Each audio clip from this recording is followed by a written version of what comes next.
તો ગીર સોમનાથમાં પ્રકૃતિ પૂજન સ્વચ્છતા અભિયાન વેરાવળ ચોપાટી ભીડિયા વિસ્તારમાં દરિયા કિનારે સાફ સફાઈ હાથ ધરવામાં આવી। 7,000થી વધુ ભાઈઓ અને બહેનો પ્રકૃતિ પૂજનમાં જોડાયા હતા।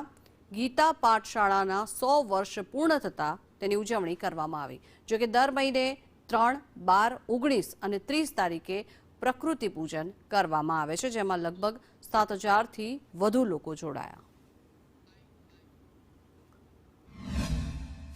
તાઈજીનો ગુણ એટલે શુચિતા, સ્વચ્છતા, પવિત્રતા। આ જે એને આત્યંતિક ગમતા ગુણો છે ને, એ પરિવારે પોતાના જીવનમાં પણ લાવવાનું નક્કી કર્યું આખા વિશ્વમાં। તો આજે અમે સાથે નક્કી કર્યું કે ચોપાટીએ જઈએ। તો સિટીના જે 5 ઝોન છે એ અહીંયા ચોપાટી પર મળ્યા છે, અને પાટણ, વૃંદાવન અને ભીડિયા એ ભીડિયા ચોપાટી પર મળ્યા છે। આવી રીતે અમે આ દ્રષ્ટિકોણથી નીકળ્યા છીએ।